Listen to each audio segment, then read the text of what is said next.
반갑습니다. 성경 사랑방 박은주 목사의 누가복음 다시 읽기 두 번째 시간입니다. 여러분 지난 시간에 나누었던 말씀 기억에 남는 게 뭐가 있죠? 뭐가 있지? 저는 기억 남는 게 그 12제자랑 뭐 12지파 뭐 이런 거를 통해서 그 12 그 숫자 안에 저희도 속한다. 그 말씀이 진짜 가장 와닿았던 것 같아요. 제가 그 삶을 또 살아가야 되는 그 말씀이 아주 와닿습니다. 저도 이제 누나가 하는 거랑 똑같은데 아브라함의 자손이다. 나도 하나님 믿고 뭐 그 안에서 아브라함의 자손이다 이런 말들이 성경에서 되게 좀 멀게 느껴졌는데 되게 저한테 좀 가까이 다가오는 그런 시간이었어요. 저는 그때 배웠던 본문은 아니었지만 세례 요한이 태어날 때 사가랴에게 너 또 기뻐하지만 사람들이 기뻐할 것이다 했다는 그 부분이 기대가 되면서 오늘 또 왔습니다. 예, 사실 지난 시간에 시간이 짧아서 다 다루지를 못했는데 기쁨에 대해서 좀 더 얘기하고 싶었는데 네. 조금 우리가 맛만 보고 지나갔는데 예, 지금 느끼는 게 바로 그 기쁨 같아요. 부담도 느끼겠지만 그 믿음 그 12이 내가 속한다. 네. 그런데 부담도 함께 그게 특권과 책임이 함께 우리에게 주어진 게 아닌가 싶습니다. 이제 오늘 우리 두 번째 시간 누가복음 1장에서 또 좀 함께 말씀을 나누어 보겠습니다. 네.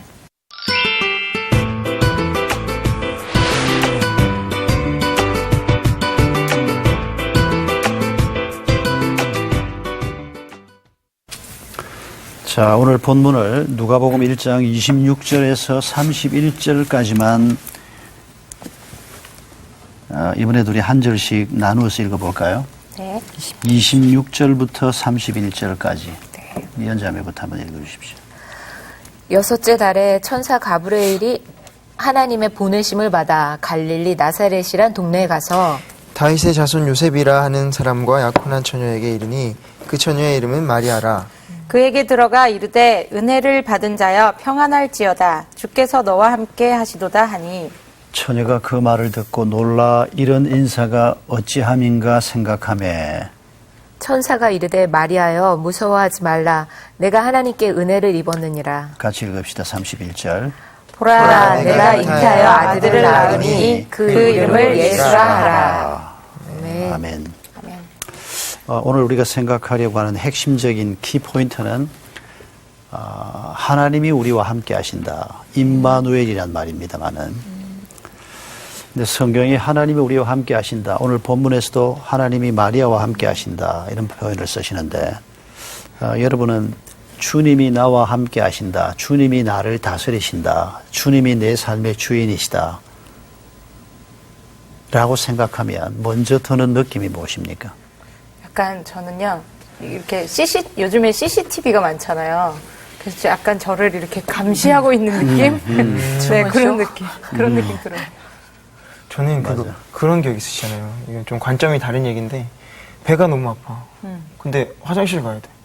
근데 주님이 같이 가시면 좀 불편하지 않을까. 샤워할 때도 잠깐만 이런 느낌. 조금 그럴 때 부끄럽지 않을까 그런 생각이 들더라고요. 네. 저는 문남동여고 어릴 때부터 이제 아빠도 일찍 돌아가시고 엄마랑도 좀 오래 헤어져 살고 그랬는데 저는 진짜 늘 함께 하신다는 걸 좀 많이 체험했던 것 같아요. 이렇게 친구도 좀 없을 때도 많았고 막 이렇게 뭐 남의 친척 집에도 있고 그럴 때 정말 저는 친구 대신 예수님 이렇게 임마누엘 같이 이렇게 좀 저는 이런 경험이 약간 너무 거룩한 척한 건가? 거룩해요. 저는 초등학교 3학년 때 처음 교회 나가기 시작해서 고1 때까지 그냥 교회는 놀러 다녔어요. 재미있으니까 동네에서 노는 것보다 특히 옛날에는 고1 때 예수님 만났고 중1 때 만약에 하나님이 계신다면 없다고 생각했지만은 만약에 예수님이 나를 위해서 죽었다고 우리 목사님이 주일마다 악을 쓰고 얘기하는 적이 맞다면 왜냐하면 중1 때부터 주일 낮 예배 참석을 했어요. 그때는 그렇게 시켰어요. 그렇다면 내가 목사가 되는 것 말고 다른 선택의 여지는 없지 않을까 그런 생각을 일기에 쓰기 시작했어요. 그게 지금 생각하면 그때는 믿음도 없고 아버지는 초등학교 5학년 때 파산을 했고 엉망진창인 상태에서 나이는 어렸지만 인생이 아주 고단함을 느끼고 있던 그 조그마한 어린 남자의 하나를 하나님이 보고 계셨고 그 하나님이 내 머릿속에 내 사고에까지 개입을 하셨다는 것을 훗날 생각해 보니까 세상에 이런 놀라운 일이 있나 이런 느낌이긴 한데 근데 그 느낌이 가끔씩 감격으로 다가오는가 하면 또 아까 두 사람 얘기한 것처럼 하나님이 분명히 살아계시는 걸 알고 난 다음에도 하나님 내 인생을 하나님 손에 다 맡깁니다. 그럼 하나님이 어떻게 하실지 좀 불안한 거예요. 내가 결국은 중1 때 생각한 그 생각을 가지고 고1 때 예수님 영접하고 결국 신학대학을 갔는데 그리고 대학 마치고 군대 3년 마치고 결혼하고 대학원 입학을 했는데 대학원에서 선교사가 와서 설교를 하면 채플에서 못 들어가겠더라고요. 왜냐하면 선교사가 와서 설교를 하고 나면 특히 오지에서 온 사람들일수록 사람이 필요하다고 막 가라. 뭐 그러면 뭐 내가 막 벌떡 일어날 것 같은. 이거 하나님만 완전히 의지했다가는 하나님이 아프리카 어느 오지에 처박아 놓을지 모르겠고 이건 안 되겠다. 그러니까 사실 우리가 오늘 생각하려고 하는 주제인 하나님이 함께하는 사람, 하나님이 함께 하시는 삶, 이걸 어쩌면 평생 동안 배워가는 게 아닌가 싶어요. 어렴풋이 이제 느끼기 시작하고 막 감사한 거 느꼈다가도 이거 하나님이 이거 어떻게 하실라나 이런 상태를 이제 우리가 좀 극복해 가는 거죠. 온전히 신뢰하는 게 49%까지일 때는 혼란과 불안이 더 많을 거고 51%로 넘었으면 감사가 조금씩 더 많아지는 거고 이게 한 80, 90까지 올라가면 뭐 아주 충만한 사람이 될 거고. 근데 저는요, 일상생활 하면서요, 이렇게 감사도 하면서 하나님한테 자주 삐져요. 그래도 돼요? 맨날 이렇게. 빨리 삐져다가 풀어지면 돼요. 네, 금방 풀어지긴 하는데 자주 삐지거든요. 그러니까 성경에서 제일 심하게 삐진 사람 얘가 생각납니까? 아니요. 저만 삐지는 줄 알았어요. 성경에 보세요. 제일 심하게 삐진 사람 중에서 요나보다 더 심하게. 욥. 욕. 맞다. 막 자기 생일을 저주하고 고난이 크니까 삐지는 것도 그만큼 크지요. 근데 하나님이 그걸 다 듣지 않습니까? 다 듣고 난 다음에 그걸 성경 말씀이라고 우리에게 준 게 욥기입니다. 그게 무슨 성경 말씀입니까? 그런데 삐져도 된다고 하는 근거가 바로 그겁니다. 그러네요. 그렇게 삐져서 하나님 앞에 온갖 소리를 다 했는데 그걸 하나님께서 놀랍게도 성령으로 감동해서 삐어진 걸로. 그리고 그걸 우리에게 하나님의 말씀으로. 내가 너희 아빠다. 너희는 내 자식이다. 자식들이 아빠 앞에서 이렇게 삐어지는 것조차도 믿음이다. 그러면 삐어져도 괜찮다는 거죠. 그게 하나님과 함께 하는 것이냐 아니면 정말 하나님하고 삐진 게 아니고 말은 삐어졌는데 하나님을 버리려고 작정하고 이건 다른 문제라는 거죠. 그래서 우리가 오늘 이 말씀에서 마리아를 생각하면서 하나님이 함께하는 삶이 뭘까? 예수님의 어머니 마리아가 가브리엘 천사의 방문을 받고 아들을 낳게 될 것이다 라고 했을 때 나이가 몇 살쯤 됐을 것으로 짐작이 됩니까? 그 당시 여성들이 16살. 결혼하기 전이라 그러니까. 그러니까 처녀라고 하니까. 15, 예. 16살. 예, 그때는 20을 넘지 않았거든요. 뭐 넘을 수도 있겠지만은 대개는 그렇게 넘지 않고 일찍 결혼을 시키지 않습니까? 여러 가지 이유로. 그러니까 마리아가 우리가 생각하려고 하는 이 때가 10대 후반, 20 전이었을 거라고 일단 우리가 추정해 보면 이게 얼마나 놀라운 일인가를 우리가 짐작할 수가 있습니다. 지금 고등학생 정도의 나이에요. 만약 더 어리다면 중3일 수도 있고. 그러니까 하이틴 정도의 그때 나이인데 가브리엘 천사가 와서 뭐라고 얘기를 하는가. 그걸 우리가 오늘 한번 살펴보려고 하는데 가브리엘 천사가 와서 얘기하면서 어떤 단어를 씁니까? 28절을 다시 한번 봅시다. 은혜를 받은 자여라고 말합니다. 마리아에게, 이 어린 처녀에게. 그리고 30절에 또 한 번 얘기합니다. 마리아여 무서워하지 말라. 내가 하나님께 은혜를 입었느니라. 그런데 지금 하나님이 뭘 주려고 하는 겁니까? 처녀한테 잉태하게 하려고 하는 거예요. 그게 어떤 사건인지 우리가 알지 않습니까? 처녀가 잉태하면 죽을 가능성이 많습니다.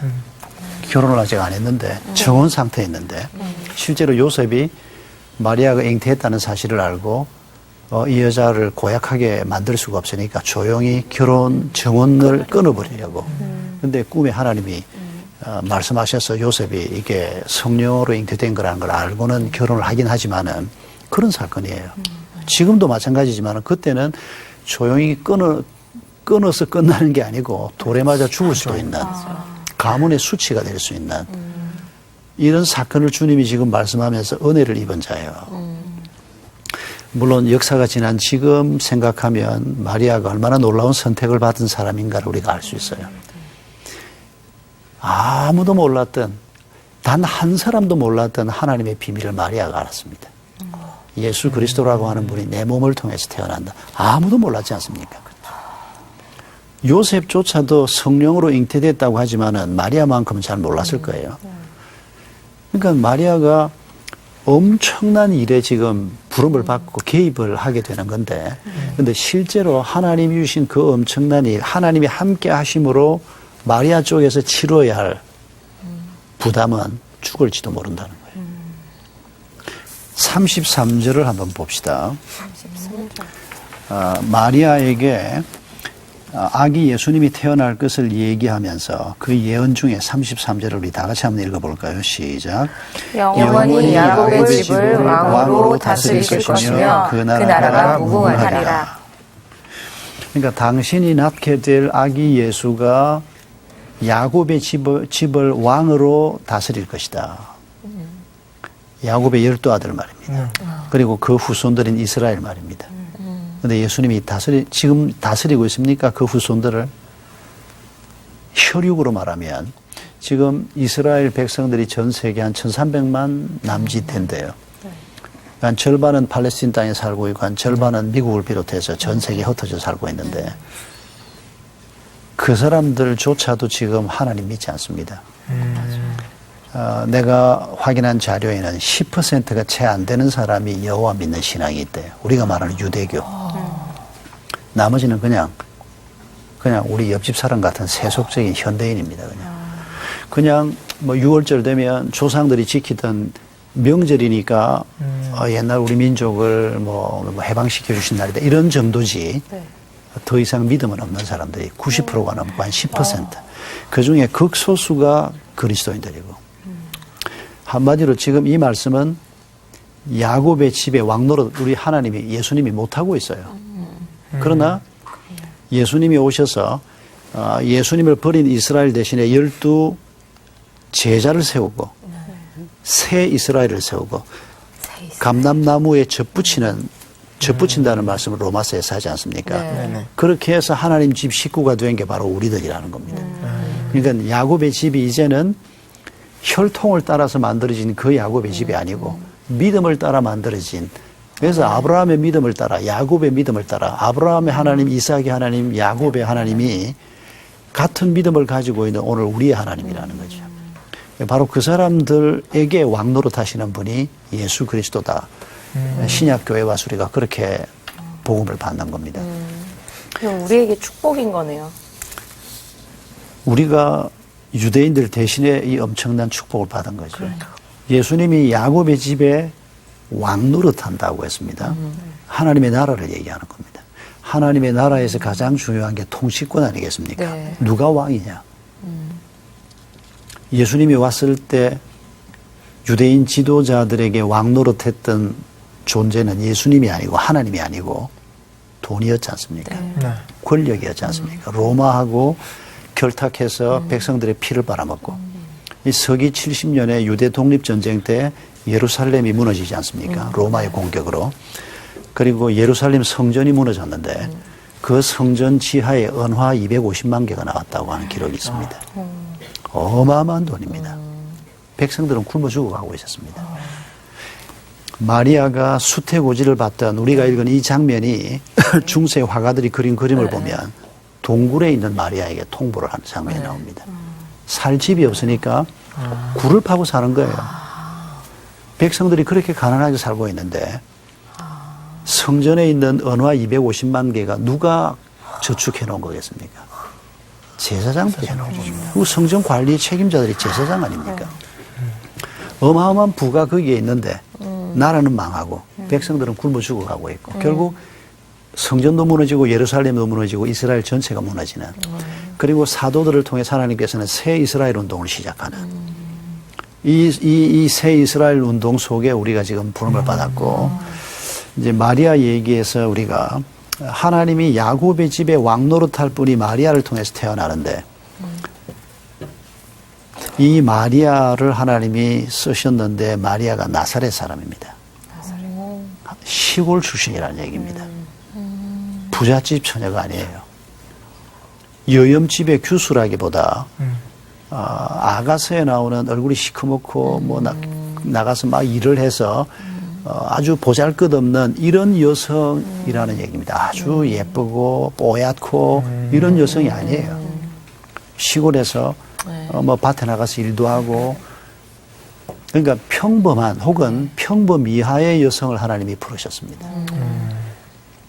아니 일부러 그러셨을까? 이왕이면 좀 귀족 집안에 뭐 교양 있고 뭐 잘 자란 그런 사람들, 뭐 제사장 집안의 딸도 있을 수 있는데 그건 하나님이 굳이 마리아를 왜 선택하셨는지 그건 우리가 다음에 가서 한번 물어보기로 하고 성경에서 묘사하고 있는 마리아의 모습을 하나님이 우리에게 지금 보여주려고 하는 겁니다.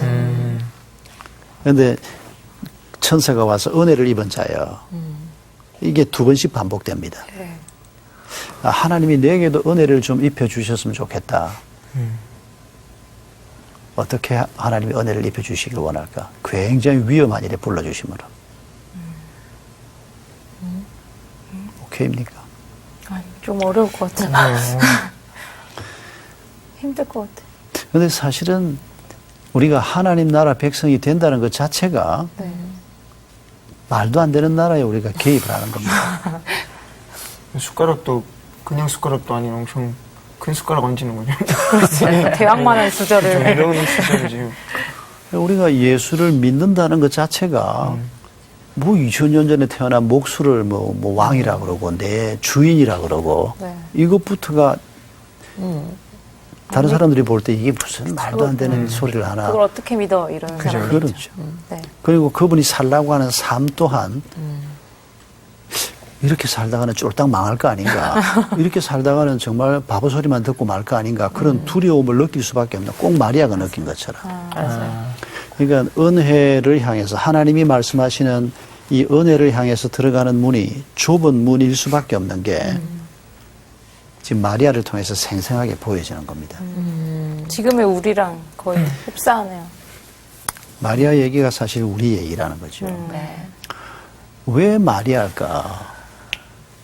아니 로마 황제를 전도를 해서 로마 황제가 혹은 총독이 나와서 막 뭐 예수님 얘기를 하면 좀 더 효과적이지 않았을까? 이런 생각을 우리가 해볼 수 있지 않습니까? 요즘도 우리가 종종 그런 것도 보고요. 네. 뭐 장로님이 대통령 되면 뭐 좀 나아지지 않을까? 제가 선거 전에 그런 생각 하지 말라고 나아질 거 아무것도 없다고 그랬다가 내가 비난 많이 받았어요.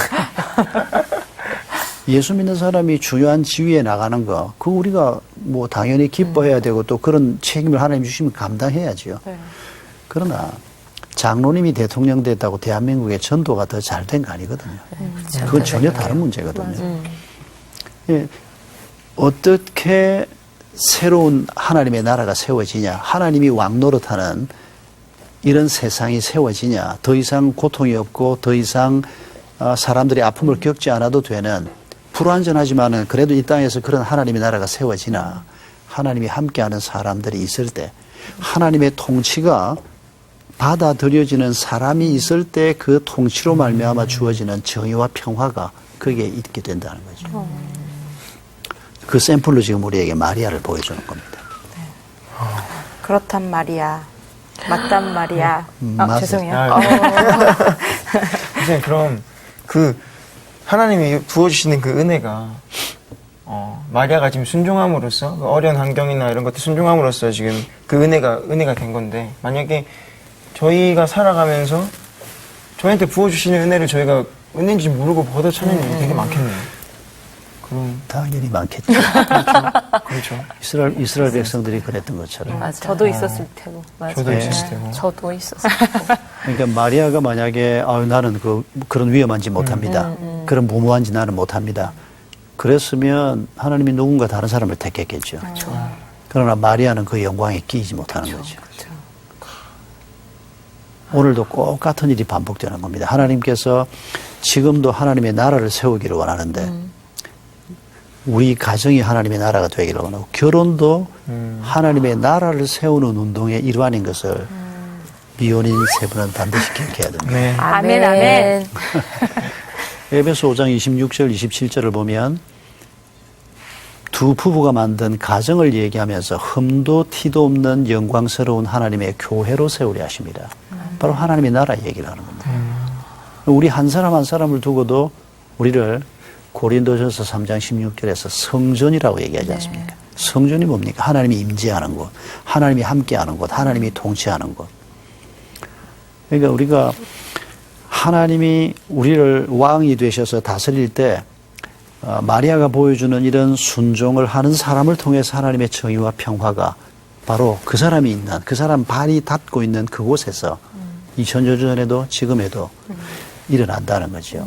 그러니까 오늘 우리의 삶의 자리에서도 가령 배우다, 가수다, 우리가 이런 연예인으로서 살면서도 하나님이 왕노릇 하시는 PD가 왕노릇 하는 게 아니고 인기가 왕노릇 하는 게 아니고 아멘. 아멘이 아니구나. 하나님이 왕노릇하시는 우리가 그런 문제에 도전을 하면 마리아가 느끼는 거하고 똑같은 느낌을 가질 수밖에 없지 않습니까? 이거 잘못하다가 이거 뭐 아무것도 못 되는 거 아닌가? 돌에 맞는 거 아닌가? 처녀가 아기를 갖는다는 사실이 아니 연예인이 돼가지고 인기 그런 거 그게 따라가도 그냥 뭐 붙잡아도 있을까 말까 하는 건데 아주 고자세로 그래가지고 뭐가 되겠냐? 나도 느껴지고 다른 사람도 그렇게 느낄 거예요. 그러니까 성경의 얘기가 날마다 우리 삶 속에 반복되는 얘기를 지금 이렇게 얘기하고 있는 겁니다. 저희 얘기네요.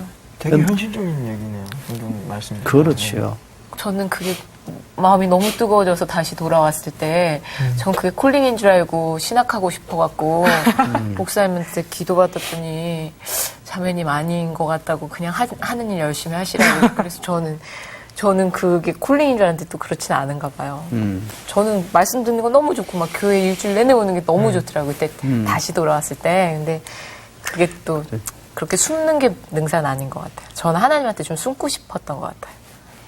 사실 그 신학으로 뭐 부름을 받는다는 것하고 지금 내 현장에서 그냥 산다는 것하고 그게 사실은 똑같은 일이잖아요.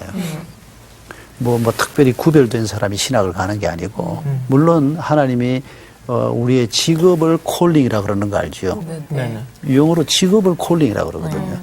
이게 이제 크리스천들이 하나님이 불러주신 부름이 너는 배우다, 너는 가수다, 너는 코미디언이다, 너는 목사다. 우리 네 명이 지금 이렇게 부름을 받았는데 똑같은 부름이라는 거예요. 아멘. 이 부름 속에서 우리가 마리아가 걸어갔던 것처럼 하나님이 왕 되시는 나는 울타리가 교회 혹은 뭐 선교 이제 이런 쪽에 프론트라인에 서 있는데 여러분은 여러분대로 나보다는 훨씬 세속적인 그러나 뭐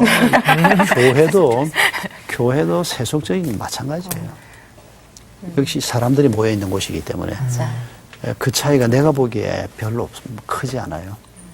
좀 교회는 약간 좀 점잖을 떨고 있지. 근데 원래 교회가 사탄 마귀들 공격이 더 많이 하지 않나요? 그럼요. 예배 못 드리게 막 잠자게 막 그런 게 많잖아요. 잠자게. 제가 그렇단 건 아니고. 잠자면서도 들린 건 들리더라고요. 아, 그런 건 은혜죠. 네, 은혜. 예. 그래서 우리가 마리아를 보면서 결국 하나님이 왕으로 임재할 때 필수적으로 우리가 그 왕이신 하나님 앞에 순종하고 섬기는 것. 그게 반드시 대가가 희생이라고 하는 두려움이라고 하는 대가가 따라오는 것. 그럼에도 불구하고 순종하고 헌신하는 것. 마리아가 온 삶을 하나님 앞에 드리는 그게 바로 헌신이요 섬김인데 그럴 때 하나님께서 왕이신 예수 그리스도가 태어나게 되고 그리고 마리아가 그 아기 예수를 키우지 않습니까? 세상은 아무도 모르는데 마리아는 이분이 누군가를 알고 있었습니다. 그게 얼마나 영광스러웠을까. 그러나 또 얼마나 외로웠을까. 맞아요. 남편이 일찍 돌아가신 것 같아. 요셉이 일찍 돌아가신 것 같아. 그러니까 더 외로우셨을 것 같아요.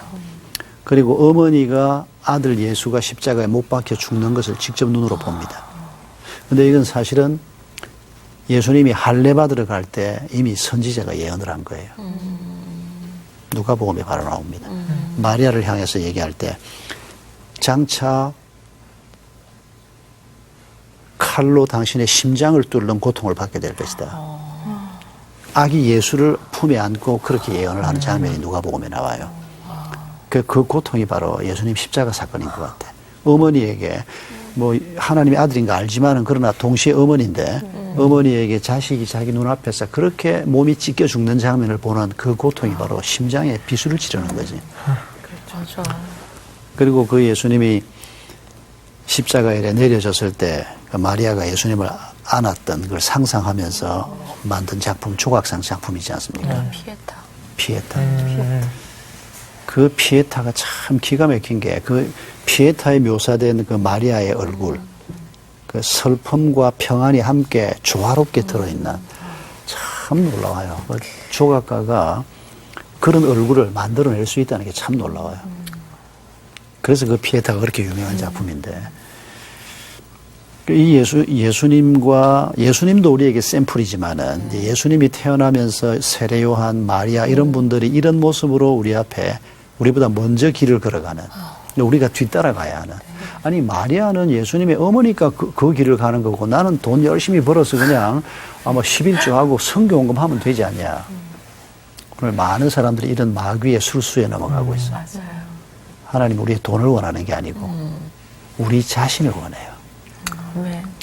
내 돈 들이는 건 그건 내가 가진 거 일부를 내놓는 거지만은 내 삶을 내놓는 건 내 모든 걸 내놓는 거니까. 마리아에게 요구한 게 그거 아닙니까? 근데 거기에 반드시 두려움이 따르는데도 오늘도 하나님께서 그런 사람을 찾고 계신다는 겁니다. 한 사람. 그런 사람이 있는 곳에서 하나님의 역사가 일어난다는 겁니다. 그런 사람이 있는 곳에서 하나님의 정의와 평화가 이루어지는데 그 사람을 두고 하나님이 표현한 게 뭡니까? 4,000년 전 아브라함을 두고 복의 근원이라고 얘기했습니다.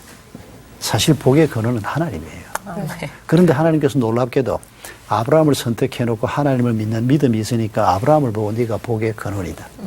이걸 어떤 분이 근사하게 복의 통로다 이렇게 표현을 했는데 그건 아브라함만이 아니라는 거죠. 마리아만이 아니라는 거죠. 오늘도 마리아하고 똑같이 내가 선 자리에서 예수를 낳는 자로 그러니까 우리가 낳아야 할 게 이제는 예수가 아니고 배우로서 내가 하나님 앞에 내 삶을 드리는 그게 바로 예수를 낳는 것하고 똑같은 거고 우리의 직업에서 또 우리가 결혼을 하게 되면 가정에서 부부가 서로 돕는 배필이 돼서 자식을 낳으면 그 자식이 하나님의 사람으로 자라는 부모의 헌신을 통해서 그게 바로 예수를 낳는 것하고 똑같은 일이에요. 그게 하나님의 나라가 임한다는 거예요. 뭐 결혼을 했건 안 했건 결국은 똑같다는 얘기예요. 아직 낳아보진 않았지만. 그럼 네. 그래도 낳아야 되겠어요. 계속 나야죠. 네. 계속 나야죠. 끊임없이. 지금 마리아가 순종하기 참 어려웠다라고 느껴지는데 우리도 이렇게 하나님께서 내가 너의 왕이다. 내가 너의 직장에서도 왕 노릇하고 싶고 너의 결혼 문제에서도 왕 노릇하고 싶고 네가 실수했을 때도 왕 노릇하고 싶다. 이런 말씀을 우리에게 주시는 하나님을 생각할 때 순종하기 참 어려운 게 주로 어떤 것 같습니까? 두려움? 그냥 그거를 이렇게 하라고 했을 때 잘 못할까봐 두려움. 너무 잘하려고 어. 하다가. 잘해보려고 네, 하는데 잘해보려고 잘 못할까봐. 네. 그 마음이 좀 큰 것 같아요.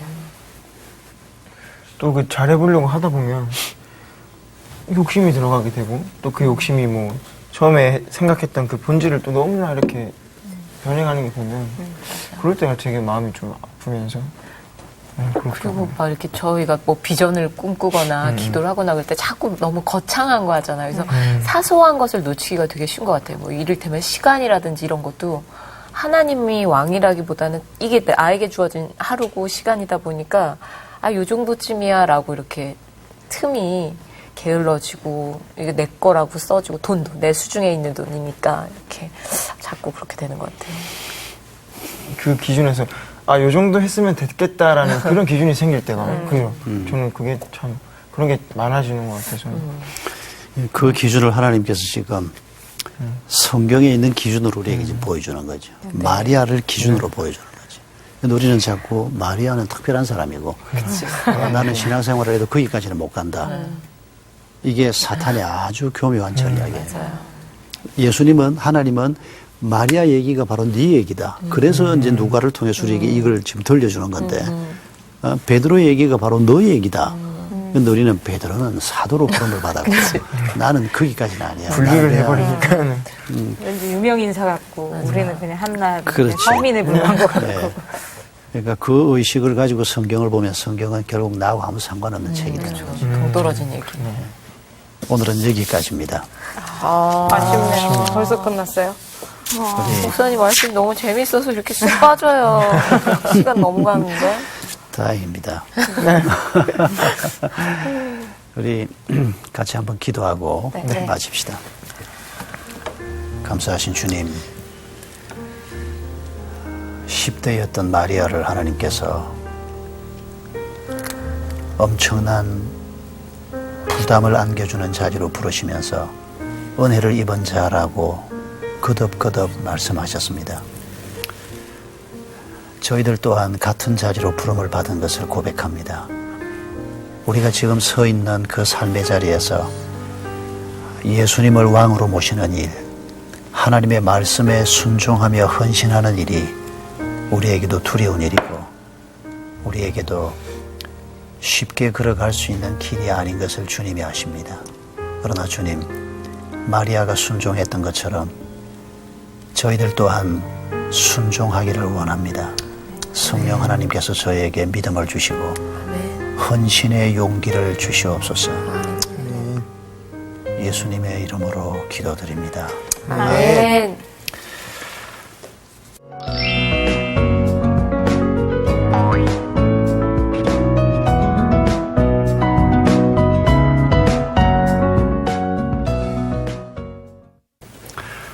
오늘 여기까지입니다. 시청자 여러분, 다음 주에 또 다시 세 번째 시간으로 찾아뵙겠습니다. 감사합니다. 수고하셨습니다. 수고하셨습니다. 선생님, 근데 그 피에타 만들었던 그 조각상 미켈란젤로? 네 크리스천이었죠? 그것도 근래 영화도 피에타 그때 나왔죠. 나왔었잖아요. 저 가서 봤어요. 그림 뜰 거예요. 거기 어디 있는데? 이태리? 이태리에 가면